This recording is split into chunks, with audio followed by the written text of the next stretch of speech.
Let's talk about some news I saw this Revolution! past week. A movie that I had heard about, but I kind of forgot about because it was a Disney Plus original movie. It's this movie called Crater. So it was released 2 months ago just for Disney Plus. And now they're already removing it from the service for tax write-offs. Why? Why not just sell it to Pluto? I don't know why. It's the same thing with Batgirl. I don't know why. They just rather throw these movies in a garbage bin. I guess. But it started to spark a conversation online, and I kind of wanted to have our own discussion about it because I think I think a lot of people don't realize how many really good movies are cult classics, or movies that weren't necessarily box office. John Carpenter's The Thing.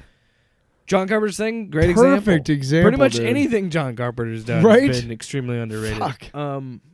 But yeah, that's what I mean. So I argue that no. I want to. Well, no. Why? Because if they're just gonna make these movies for their streaming service and then take it off, what's there to say that any movie has any chance to build an audience? Because there's movies like Asteroid City and Cocaine Bear that are doing well. And that have, kind of made it into that cult classic status. Anything Wes Anderson does is a cult classic right off the bat, really. Honestly. Yeah, but... I get what you're saying, but how did the cult classic start in the first place? Drive-ins. Well, the cult classic started with drive-ins and video rentals. Yeah, no, well, that's what I mean. When Blockbuster was in its heyday, that was a bit like VHS, home video... That was a big So do you deal, think we're going to get back to a point where people are going to mass produce VHSs and send them out to people and shit? Dude, why not, right? Listen to me. Listen, I'm telling you, if they keep pulling this shit... Get some VCRs? People are going to go back, not VCRs, but people are going to go back to physical media. They are going to go back to Blu-rays and 4K HD shit because... We were just talking about Yellow Jackets. Like, I want to see that, but I'm never going to pay for Showtime. And if people want to give me shit about having a Blu-ray collection or anything like that... And no Showtime. Don't start a streaming service, god damn it. Here's what I'll tell you right now. At the very Showtime least... Plus. In the very least, in my house, I have 3 different Blu-ray players. Dude, come on. Did that go in the thing? Ripping your cheeks Did that all go? Over here. Did that go? Yeah. Oh. You're I thought these were omnidirectional. I'm trying to have a conversation and you're shitting your pants. I'm not shitting my pants. Do you think if I was sitting in shit that I'd just be sitting in shit? No, I'd go up and wipe Whatever. or Point something. is, I think you see both sides to it in a sense that I see that there's still a chance for that cult classic thing, but I would not be... Look, I don't necessarily think we're going to have a return to Blockbuster, a return to traditional Netflix, but I wouldn't be surprised if Blu-ray sales go up or more people buy physical media, because at this point, it's like you might have to, because everything just gets fucking taken off for just tax purposes, and this is what artists have said for years. This is what happens when Disney owns everything and Warner Brothers owns a bunch of shit, because eventually, yeah, they'll just start selling their shit off. Like, what? They'll just start just saying, oh, well, everything needs a fucking MGM Plus and all this other, like, everything needs a fucking streaming service. No. And then everything, oh, it didn't make enough streams in 2 months. Let's take it off the fucking website. Like, what are we doing? Why? Yeah, why? I mean, is there a cost to have that movie available? Like you said, on the servers or something? Go up on Pluto. Sure, yeah. Somebody pointed that on Twitter. There should be a copyright law that if Batgirl should be able to be put up on Pluto for free. Yes. We don't need to pay for it. Free. It should be up on YouTube or whatever. If it's finished, fucking throw it up, dude. Yeah. Because of that, you as a company are accepting a failure and saying you don't want it and you can't make money off of it. Then just give it away. Why? Why let it just sit in the garbage bin? It's the same fucking concept as these fucking capitalist fucking restaurateurs and shit, dude, that have been doing it for fucking years. And I dude. never saw this movie. I don't have an opinion. Or grocery stores like fucking Hy-Vee. Yeah, I fucking said it. Well, there goes our sponsor. Yeah, there goes my fucking job. Brought to you by the Hy-Vee Studios. Fuck. Shit.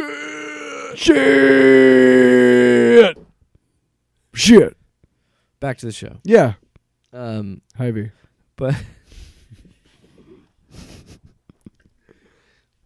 but it is frustrating because I never saw this movie Crater, and I didn't know anything about it. Me neither. Now I can't.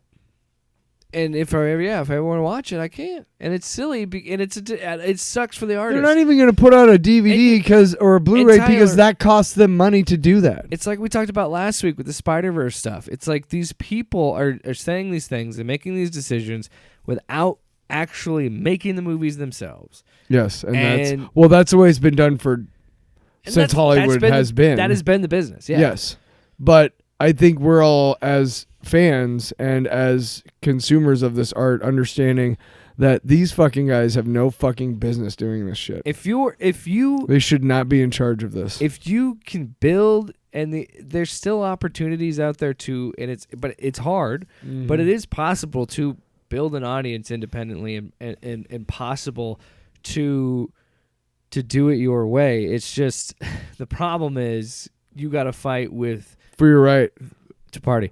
But you got to compete with these bigger corporations that have a lot more money than you do. Lot more money. Regardless of how successful your campaign will be, they're still not going to have the level of money that Disney has. And it can be done, but it's hard to do, and I think it's gonna still be a long time because we talk about cult classics, you talk about it being with drive-ins.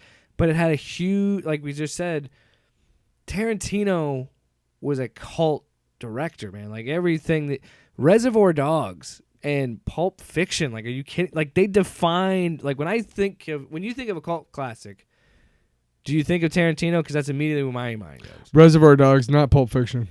Pulp Fiction was bigger budget, yeah. Pulp Fiction had the weight of a movie studio behind it.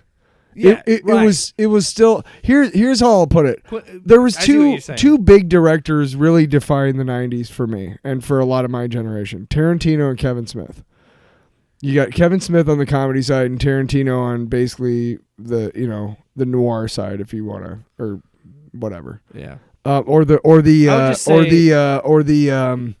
quirky crime story, whatever. Caper. You had Clerks, which was great, and then you gave Kevin Smith a bigger budget, and he made Mallrats, which, in hindsight, is a better movie than it was when we first saw it. When we first saw it, we were like, what the fuck is this? It was awful. And it was a cult classic.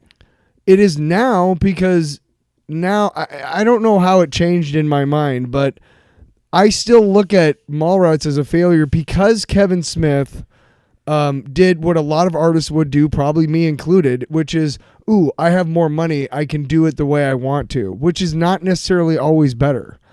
Now, even he said when he got the budget, he thought it was too much. But he's admitted, he has definitely said, like, you know what, the problem with Mallrats is that I had a bigger budget and it shows. And that's because he was used to doing like guerrilla filmmaking. Then he got like a movie studio budget, like millions. Yes, he's always been really his biggest sell to studios is he's able to make movies on a small enough budget that even with a bad weekend, they can most likely make their money, like at least break even, or you know what I mean? Like so I see what you're saying, like with him and Tarantino. But Mallrats is really good. But here's the thing: is that when Tarantino got a bigger budget, he basically hired bigger actors, and he couldn't pay them, but he was able to draw them in because he had the movie studio behind him, and he had a bigger budget. But Pulp Fiction is a superior movie to Reservoir Dogs in the way that Mallrats is not superior to Clerks. If that makes any sense. Yeah. Despite having a bigger budget and a movie studio's weight behind him while he was making it, Pulp Fiction still turned out to be a Tarantino movie. Yeah. And Mallrats turns out to be a movie where...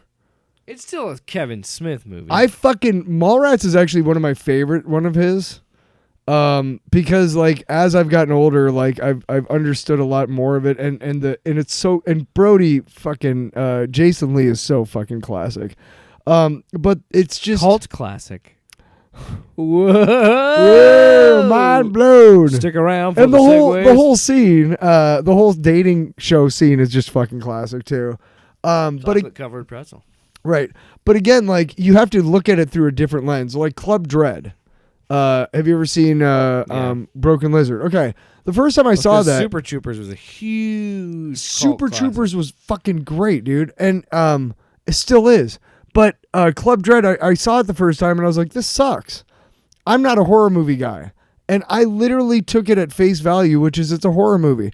But it's not. It's spoofing horror movies, but it's also really graphic, okay? Yeah. So I was working with a guy a couple years after he came out, and I was like, and we were talking movies, and he was like, Club Dread's one of my favorites. I'm like, oh, dude, it sucked. And he's like, are you fucking kidding? And he basically said, like, you got to watch it like this. And I had it at home, and I went home and watched it that night with that in mind, what he told me, which is basically, dude, you know, it's making fun.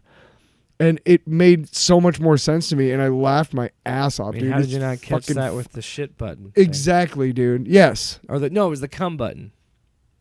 Yeah, I mean, Hot Rod had the shit button. I'm not, huge into Club Dread, but and Hot Rod I loved immediately. That's a cult classic.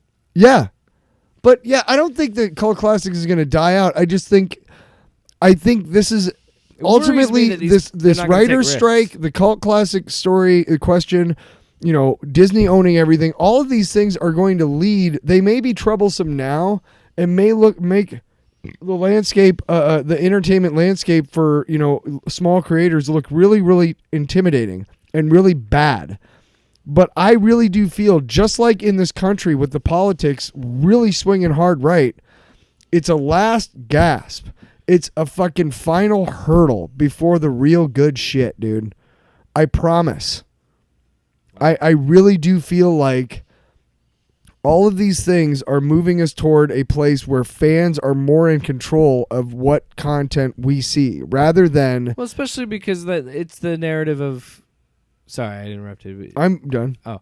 Well, it's the go get woke, go broke shit. It never is true. It's never been true. No, because... Well, I think a lot of people are realizing that demographics are changing hard. I think a lot younger, like at younger ages, more kids are culturally aware and politically aware, and I think that's reflecting our art because, God, I hate to tell you this, but it's kind of obvious, art reflects the time that it's being created. So I'm just, oh, I hate it when they have modern themes. Hey, okay, everything has modern themes. Let me just give you guys a little history lesson here. I was watching Dave the other day because I want to explain how times change and shit. I was watching Dave, and there's a moment. It's obviously mostly dramatized, the little Dickie but it's show, Dave. Kevin Kline. Oh, the movie. Yeah, where he's president. Show no, name. I forgot that. Show, yes, Dave. no, I forgot. I was like, "Are you fucking with me?" He looked very upset. In that pregnant pause, he's just staring daggers like, little Dickie, what the fuck? He's just trying to make a joke. Fucking dickhole.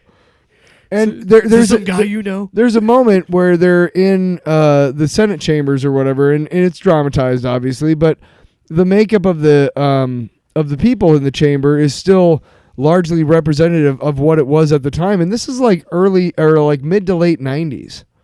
Okay? Less than 30 years ago. Less. And there was maybe one or two black faces in that entire fucking chamber. And maybe 3 or 4 female faces. Okay? That's less than 30 years ago. Okay? Now, when I was growing up, the makeup of people when you went out, like in crowds and stuff like that, was, the bigger the city, the more diverse the crowd is and everything, and that was cool. You can always tell the bigger cities are always and that's more cool. Diverse. And I've enjoyed. I enjoy. I don't know why you don't. I don't know why people don't enjoy like meeting people from different cultures and learning about other things. Why the fuck don't you enjoy that? Why do you have a problem with that? Because you're boring. I guess. Off panel, off topic with Jake and Tyler.